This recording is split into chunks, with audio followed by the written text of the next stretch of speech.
Hi, ಎಲ್ರಿಗೂ ನಮಸ್ಕಾರ. ಮೊದಲನೇದಾಗಿ ನಿಮ್ಮೆಲ್ಲರಿಗೂ ಥ್ಯಾಂಕ್ ಯು ಸೋ ಮಚ್. ನೀವು ಕೊಟ್ಟಿರೋಂಥ ಪ್ರೀತಿಗೆ ನಮಸ್ಕಾರ ಸ್ನೇಹಿತರೆ. ಕಳೆದ ಒಂದು ವಾರದಿಂದ ನಟಿ ಶುಭ ಪೂಂಜಾರ್ ಅವರ ಡಿವೋರ್ಸ್ ಸುದ್ದಿಯು ಎಲ್ಲಾ ಕಡೆ ಹರಿದಾಡುತ್ತಿತ್ತು. ಈಗ ಶುಭ ಪೂಂಜಾರ್ ಅವರೇ ಡಿವೋರ್ಸ್ಗೆ ಅಸಲಿ ಕಾರಣವನ್ನ ಬಿಚ್ಚಿಟ್ಟಿದ್ದಾರೆ. ಅಷ್ಟೇ ಅಲ್ಲದೆ ಮಾಧ್ಯಮಗಳಿಗೆ ಖಡಕ್ ಸಂದೇಶವನ್ನ ಕೂಡ ರವಾನಿಸಿದ್ದಾರೆ. 4 ವರ್ಷಗಳ ಹಿಂದೆ ಪ್ರೀತಿಸಿ ಮದುವೆಯಾಗಿದ್ದ ಶುಭ ಪೂಂಜಾರ್ ಅವರು ದಿಢೀರ್ ಎಂದು ಡಿವೋರ್ಸ್ ತೆಗೆದುಕೊಳ್ಳಲು ಆ 2 ವಿಷಯಗಳೇ ಕಾರಣ. ಇನ್ನು ಶುಭ ಪೂಂಜಾರ್ ಅವರ ಬಾಳಲ್ಲಿ ಮತ್ತೆ ದುನಿಯಾ ವಿಜಿ ಅವರ ಹೆಸರು ಯಾಕೆ ಕೇಳಿ ಬರ್ತಿದೆ? ದುನಿಯಾ ವಿಜಿ ಹಾಗೂ ಶುಭ ಪೂಂಜಾ ಮದುವೆಯಾಗಿದ್ರ? ಮಕ್ಕಳಾಗ್ತಿಲ್ಲ ಅನ್ನುವಂತಹ ಒಂದೇ ಕಾರಣಕ್ಕೆ ಈಗ ಡಿವೋರ್ಸ್ ಆಗ್ತಿದ್ಯಾ? ಇನ್ನು ಶುಭ ಪೂಂಜಾರ್ ಅವರು ವಿಚ್ಛೇದನ ಪಡೀತಿರೋದಕ್ಕೆ ಗಂಡನ ಬಳಿ ಎಷ್ಟು ಕೋಟಿ ಜೀವನ ಅಂಶ ಪಡೀತಿದ್ದಾರೆ ಅಂತ ಗೊತ್ತಾ? ಕೇಳಿದ್ರೆ ನಿಜಕ್ಕೂ ನೀವು ಕೂಡ ಶಾಕ್ ಆಗ್ತೀರಾ.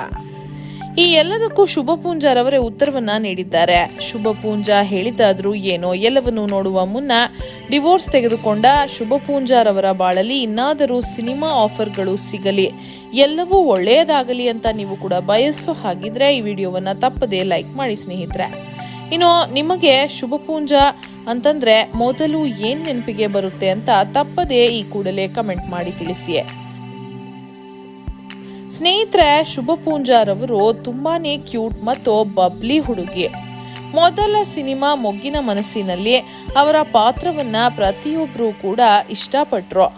ಆನಂತರ ದುನಿಯಾ ವಿಜಿ ರವರ ಜೊತೆಗೆ ಚಂಡ, ತಾಕತ್, ಸ್ಲಂ ಬಾಲ, ಕಂಠೀರವನಂತಹ ಅನೇಕ ಸಿನಿಮಾಗಳನ್ನ ಮಾಡಿದ್ರು. ಈ ಸಿನಿಮಾಗಳ ನಂತರ ಶುಭ ಪೂಂಜಾರ್ ಅವರು ತುಂಬಾ ಬೋಲ್ಡ್ ಆಗಿ ನಟಿಸೋಕೆ ಶುರು ಮಾಡಿದ್ರು. ಇನ್ನು ಬರೋಬ್ಬರಿ 50 ಸಿನಿಮಾಗಳಲ್ಲಿ ನಟಿಸಿದ್ದಾರೆ. ಆದರೆ ಇವರ ರಿಯಲ್ ಮುಗ್ಧತೆ, ಕ್ಯಾರೆಕ್ಟರ್ ಎಲ್ಲವೂ ತಿಳಿದಿದ್ದೆ ಇವರು ಬಿಗ್ ಬಾಸ್ ಸೀಸನ್ 8ಗೆ ಬಂದಾಗ. ಇವರು ಸದಾಕಾಲ ಮಂಜು ಪಾವ್ಗಾಡ ರವರ ಜೊತೆಗೆ ಇರ್ತಿದ್ರು. ಯಾವಾಗ್ಲೂ ಅವರು ಏನೇ ಕಾಮಿಡಿ ಮಾಡಿದಾಗ್ಲೂ ಕೂಡ ತಮಾಷೆಯಾಗಿನೇ ತೆಗೆದುಕೊಳ್ತಿದ್ರು. ಆಗಲೇ ಇಡೀ ಕರ್ನಾಟಕಕ್ಕೆ ಗೊತ್ತಾಗಿದ್ದು ಶುಭ ಪೂಂಜಾ ತುಂಬಾನೇ ಒಳ್ಳೆಯವರು ಅಂತ, ಮಗುವಿನ ಮನಸ್ಸಿನವರು ಅಂತ. ಇನ್ನು ಶುಭ ಪೂಂಜಾ ಹೇಳ್ತಿದ್ರು, ನಾನು ಲವ್ ಮ್ಯಾರೇಜೇ ಆಗೋದು ಅಂತ.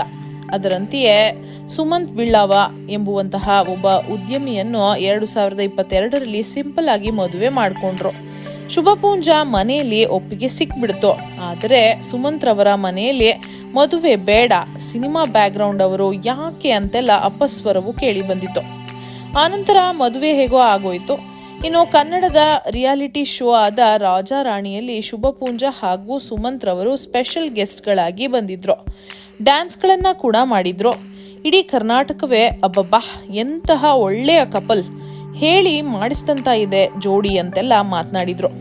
ಇನ್ನು ಬರ್ತಾ ಬರ್ತಾ ಶುಭ ಪೂಂಜಾರ್ ಅವರಿಗೆ ಸಿನಿಮಾಗಳಲ್ಲಿ ಆಫರ್ಗಳು ಕಡಿಮೆ ಆಯಿತು. ಅವರ ದೇಹದ ತೂಕ ಕೂಡ ತುಂಬಾನೇ ಜಾಸ್ತಿ ಆಯಿತು. ಇದನ್ನ ಶುಭ ಪೂಂಜಾರ್ ಅವರೇ ಅನೇಕ ಇಂಟರ್ವ್ಯೂಗಳಲ್ಲಿ ಹೇಳಿದ್ರು. ನನ್ನ ಗಂಡ ಯಾವಾಗ್ಲೂ ಬೈತಿರ್ತಾರೆ, ಮನೇಲಿ ಇರಬೇಡ, ಕೆಲ್ಸಕ್ಕೆ ಹೋಗು, ಸಿನಿಮಾಗಳನ್ನ ಮಾಡು, ಯಾಕೆ ಈ ರೀತಿ ಸೋಂಬೇರಿ ಆಗಿದ್ಯಾ ಅಂತ. ಆದ್ರೆ ಶುಭ ಪೂಂಜಾಗೆ ಮಕ್ಕಳು ಮಾಡಿಕೊಂಡು ಗೃಹಿಣಿಯಾಗಿ ಮನೇಲೇ ಇರೋಕೆ ತುಂಬಾನೇ ಇಷ್ಟ ಅಂತೆ. ಆದರೆ ಇವರಿಗೆ ಮಕ್ಕಳಾಗೋದೇ ದೊಡ್ಡ ಸಮಸ್ಯೆಯಾಯಿತು. ಮಕ್ಕಳಾಗದ ಕಾರಣ ಇವರಿಬ್ಬರ ಮಧ್ಯೆ ಸ್ವಲ್ಪ ಮನಸ್ತಾಪಗಳು ಶುರುವಾಯಿತು. ಅದಕ್ಕಾಗಿ ಶುಭ ಪೂಂಜಾರ್ ಅವರು ದೇಹದ ತೂಕವನ್ನ ಇಳಿಸ್ತಾರೆ. ಬರೋಬ್ಬರಿ 8 kg ಸಣ್ಣ ಆಗ್ತಾರೆ ಶುಭ ಪೂಂಜಾರ್ ಅವರು. ಇನ್ನು ಯಾವುದೇ ಒಂದು ಕಾರ್ಯಕ್ರಮಗಳಿಗೂ ಕೂಡ ಬಂದ್ರು ತಮ್ಮ ಗಂಡನ ಜೊತೆಗೆ ಬರ್ತಿದ್ರು ಶುಭ ಪೂಂಜಾ. ಆದರೆ ಕಳೆದ 1 ವರ್ಷದಿಂದ ಒಬ್ಬರೇ ಪ್ರೋಗ್ರಾಂಗಳಿಗೆ ಬರ್ತಿದ್ರು. ಇನ್ನು ಸೋಷಿಯಲ್ ಮೀಡಿಯಾದಲ್ಲೂ ಕೂಡ ಗಂಡನ ಜೊತೆಗೆ ಯಾವುದೇ ಫೋಟೋಗಳನ್ನ ಶೇರ್ ಮಾಡ್ತಿರ್ಲಿಲ್ಲ. ಆಗಲೇ ಒಂದು ಅನುಮಾನ ಶುರುವಾಯಿತು, ಇವರಿಬ್ಬರ ಮಧ್ಯೆ ಎಲ್ಲವೂ ಸರಿ ಇಲ್ಲ ಅಂತ. ಇನ್ನು ಕೆಲವು ಬಾರಿ ಶುಭ ಪೂಂಜಾರ್ ಅವರು ಇಂಟರ್ವ್ಯೂಗಳಲ್ಲಿ ಗಂಡನ ಬಗ್ಗೆ ನಗುತ್ತಲೇ ಈ ರೀತಿ ಹೇಳಿದ್ರು, ನನ್ನ ಗಂಡನಿಗೆ ಫೀಲಿಂಗ್ಸೇ ಇಲ್ಲ, ಅವನು ರೋಬೋ ಇದ್ದ ಹಾಗೆ. ಇನ್ನು ಶುಭ ಪೂಂಜಾಗೆ ಅವರ ತಾಯಿಯೇ ಸರ್ವಸ್ವವಾಗಿದ್ರು. ಅವರ ತಾಯಿ ತೀರಿಕೊಂಡಾಗ ಶುಭ ಪೂಂಜಾರ್ ಅವರು ತುಂಬಾನೇ ಕುಗ್ಗಿ ಹೋಗಿದ್ರು. ತಾಯಿಯನ್ನು ನೆನೆದು ಅಳುತ್ತಿದ್ದರೂ ಕೂಡ ಗಂಡ ಸಮಾಧಾನ ಮಾಡ್ತಿರ್ಲಿಲ್ವಂತೆ. ಒಟ್ನಲ್ಲಿ ನನ್ನ ಗಂಡ ಫೀಲಿಂಗ್ಸ್ ಇಲ್ಲದೆ ಇರುವಂತಹ ಮನುಷ್ಯ ಅಂತ ಶುಭ ಪೂಂಜಾರ್ ಅವರೇ ಹೇಳಿದ್ರು. ಆದರೆ ಯಾವಾಗ ಇವರಿಬ್ರು ಸ್ವಇಚ್ಛೆಯಿಂದ ಡಿವೋರ್ಸ್ಗೆ ಅಪ್ಲೈ ಮಾಡಿದ್ರೋ ಆಗಲೇ ಗೊತ್ತಾಯಿತು ಇವರ ಮಧ್ಯೆ ಎಲ್ಲವೂ ಕೂಡ ಸರಿ ಇಲ್ಲ ಅಂತ. ಇನ್ನು ಶುಭ ಪೂಂಜಾರವರು ಡಿವೋರ್ಸ್ ವಿಷಯ ಕಳೆದ ಒಂದು ವಾರದಿಂದ ಎಲ್ಲಾ ನ್ಯೂಸ್ ಚಾನೆಲ್ಗಳಲ್ಲಿ ಹರಿದಾಡೋಕೆ ಶುರುವಾಯಿತು. ಅದಕ್ಕೆ ಶುಭ ಪೂಂಜಾರವರು ಮೊದಲ ಬಾರಿಗೆ ಈ ರೀತಿ ಪೋಸ್ಟ್ ಒಂದನ್ನು ಹಂಚಿಕೊಂಡಿದ್ದಾರೆ. ನನ್ನೆಲ್ಲ ಆತ್ಮೀಯ ಮಾಧ್ಯಮ ಮಿತ್ರರಿಗೆ ನಮಸ್ಕಾರಗಳು. ನಾನು ಚಿತ್ರರಂಗಕ್ಕೆ ಕಾಲಿಟ್ಟಾಗಿನಿಂದ ನನ್ನನ್ನು ಬೆಂಬಲಿಸುತ್ತಾ ಪ್ರೋತ್ಸಾಹಿಸುತ್ತಾ ಬಂದಿದ್ದೀರಿ. ಆದರೆ ಈಗ ನಾನು ಕೇಳಿಕೊಳ್ಳೋದು ಇಷ್ಟೇ, ನನ್ನ ವೈಯಕ್ತಿಕ ಜೀವನದಲ್ಲಿ ನಡೆಯುತ್ತಿರುವಂತಹ ವಿಷಯಗಳ ಬಗ್ಗೆ ನಾನೇ ಖುದ್ದಾಗಿ ತಿಳಿಸ್ತೀನಿ. ಅಲ್ಲಿಯವರೆಗೂ ಕೂಡ ನನಗೂ ಹಾಗೂ ಸುಮಂತ್ರವರಿಗೂ ಸ್ವಲ್ಪ ಸಮಯಾವಕಾಶವನ್ನ ಕೊಡಿ ಅಂತ ಮನವಿ ಮಾಡ್ತೀನಿ.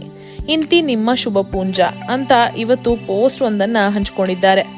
ಇನ್ನು ಮತ್ತೊಂದು ಕಡೆ ಶುಭ ಪೂಂಜಾರವರ ಡಿವೋರ್ಸ್ ಬೆನ್ನಲ್ಲೇ ದುನಿಯಾ ವಿಜಿ ಅವರ ಹೆಸರು ಜೋರಾಗಿ ಕೇಳಿ ಬರ್ತಿದೆ. ಸ್ನೇಹಿತರೆ, ದುನಿಯಾ ವಿಜಿ ಹಾಗೂ ಶುಭ ಪೂಂಜಾರವರು ಅನೇಕ ಸಿನಿಮಾಗಳಲ್ಲಿ ಒಟ್ಟಿಗೆ ಕಾಣಿಸಿಕೊಂಡಿದ್ರು. ಆಗ ಇವರಿಬ್ರು ಲವ್ನಲ್ಲಿದ್ರು ಎಂಬ ಸುದ್ದಿಗಳು ಕೂಡ ಹರಿದಾಡಿದ್ವು. ಆದರೆ ದುನಿಯಾ ವಿಜಿ ಪತ್ನಿಯಾದ ನಾಗರತ್ನರವರು ಒಂದು ಟಿವಿ ಸಂದರ್ಶನದಲ್ಲಿ ಹೇಳಿದ್ರು, ದುನಿಯಾ ವಿಜಿಗೆ ಶುಭ ಪೂಂಜಾ 3ನೇ ಹೆಂಡತಿ. ಇವರಿಬ್ರು ಹಾರ ಕೂಡ ಬದಲಾಯಿಸಿಕೊಂಡು ತಾಳಿ ಕೂಡ ಕಟ್ಟಿಸಿಕೊಂಡಿದ್ದಾರೆ ಎಂದು ಹೇಳಿದ್ರು. ಆದರೆ ಶುಭ ಪೂಂಜಾರವರು ಈ ವಿಷಯವನ್ನ ಒಪ್ಪೋದಿಲ್ಲ. ದುನಿಯಾ ವಿಜಿ ಮತ್ತು ನಾನು ಒಳ್ಳೆಯ ಸ್ನೇಹಿತರು ಅಷ್ಟೇ. ದುನಿಯಾ ವಿಜಿರವರು ನನ್ನ ಸಿನಿಮಾದ ಗುರು. ಅವರೇ ನನಗೆ ಆಕ್ಟಿಂಗ್ ಅನ್ನ ಹೇಳ್ಕೊಟ್ಟಿದ್ದು.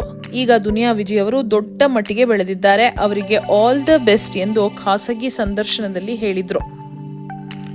ಇನ್ನು ಹಲವು ಕಡೆ ಒಂದು ಸುದ್ದಿ ಚರ್ಚೆಯಾಗ್ತಿದೆ. ಅದೇನಪ್ಪಾ ಅಂತಂದ್ರೆ, ಶುಭ ಪೂಂಜಾರವರು ಗಂಡ ಸುಮಂತ್ರವರ ಬಳಿ ಕೋಟಿಗಟ್ಟಲೆ ಜೀವನಾಂಶ ಪಡಿತಿದ್ದಾರೆ ಅಂತ. ಆದರೆ ಎಷ್ಟು ಕೋಟಿ ರೂಪಾಯಿ ಪಡಿತಿದ್ದಾರೆ ಅಂತ ಮಾಹಿತಿ ಲಭ್ಯವಿಲ್ಲ. ಸುಮಂತ್ರವರು ಒಬ್ಬ ಬಿಸ್ನೆಸ್ ಮ್ಯಾನ್. ಇನ್ನು ಅವರು ಕೂಡ ವಿಚ್ಛೇದನಕ್ಕೆ ಒಪ್ಪಿಗೆ ಕೊಟ್ಟಿರುವಂತಹ ಕಾರಣಕ್ಕೆ ಜೀವನಾಂಶ ಕೊಡಲೇಬೇಕು. ಕನಿಷ್ಠ ಪಕ್ಷ ಅಂತಂದ್ರೂ 10ರಿಂದ 20 ಕೋಟಿವರೆಗೂ ಜೀವನಾಂಶವನ್ನ ನೀಡಬೇಕಾಗುತ್ತದೆ. ಒಟ್ನಲ್ಲಿ ಶುಭ ಪೂಂಜಾರವರೇ ಪ್ರೀತಿಸಿ ಮದುವೆಯಾಗಿದ್ರು. ಆದರೆ ಹೊಂದಾಣಿಕೆ ಆಗದ ಕಾರಣ ಈಗ ಡಿವೋರ್ಸ್ ಪಡಿತಿದ್ದಾರೆ. ಇತ್ತೀಚಿನ ದಿನಗಳಲ್ಲಿ ಅದರಲ್ಲೂ ಕೂಡ ಸೆಲೆಬ್ರಿಟಿಗಳು ಡಿವೋರ್ಸ್ ಪಡೆಯೋದು ಸರ್ವೇ ಸಾಮಾನ್ಯ ಆಗಿಬಿಟ್ಟಿದೆ. ಕೆಲವರಂತೂ ಜೀವನಾಂಶ ಪಡೆಯೋಕೆ ಅಂತಾನೆ ಅಥವಾ ಹಣಕ್ಕಾಗಿನೇ ಮದುವೆ ಆಗ್ತಾರೆ. ಆದರೆ ಶುಭ ಪೂಂಜಾರವರ ಬಾಳಲ್ಲಿ ಏನಾಗಿದೆ ಅಂತ ತಿಳಿದಿಲ್ಲ. ಕೆಲವೇ ದಿನಗಳಲ್ಲಿ ಅವರೇ ಮಾಧ್ಯಮಗಳ ಮುಂದೆ ಬಂದು ಎಲ್ಲ ವಿವರವನ್ನ ಬಿಚ್ಚಿಡ್ತೀನಿ ಅಂತ ಸ್ಪಷ್ಟನೆ ಕೂಡ ನೀಡಿದ್ದಾರೆ. ಶುಭ ಪೂಂಜಾರವರಿಗೆ ಅವರ ತಾಯಿಯೇ ಎಲ್ಲವೂ ಆಗಿದ್ರು. ಈಗ ಅವರ ತಾಯಿನೂ ಇಲ್ಲ, ಗಂಡನೂ ಜೊತೆಗಿರೋದಿಲ್ಲ, ಒಬ್ಬಂಟಿಯಾಗಿ ಬದುಕಬೇಕಾಗುತ್ತೆ. ಮುಂದಿನ ದಿನಗಳಲ್ಲಿ ಒಳ್ಳೊಳ್ಳೆ ಸಿನಿಮಾಗಳನ್ನು ಮಾಡುತ್ತಾ, ರಿಯಾಲಿಟಿ ಶೋಗಳನ್ನು ಪಾಲ್ಗೊಳ್ಳುತ್ತಾ ಮತ್ತೆ ಅದೇ ಹಳೆ ಮುಗ್ಧ ಶುಭ ಪೂಂಜಾರನ್ನು ನೋಡಲು ನಾವು ಕೂಡ ಕಾಯ್ತಿದ್ದೀವಿ. ಅವರಿಗೆ ಎಲ್ಲವೂ ಒಳ್ಳೆಯದಾಗಲಿ ಎಂಬುದೇ ನಮ್ಮ ಆಶಯ ಕೂಡ ಹೌದು. ಇನ್ನು ಶುಭ ಪೂಂಜಾರವರ ಯಾವ ಸಿನಿಮಾ ನಿಮಗೆ ಅಚ್ಚುಮೆಚ್ಚು ಅಂತ ತಪ್ಪದೇ ಕಮೆಂಟ್ ಮಾಡಿ ತಿಳಿಸಿ. ಹಾಗೆ ಈ ವಿಡಿಯೋವನ್ನ ತಪ್ಪದೇ ಎಲ್ಲರಿಗೂ ಶೇರ್ ಮಾಡಿ. ಧನ್ಯವಾದಗಳು.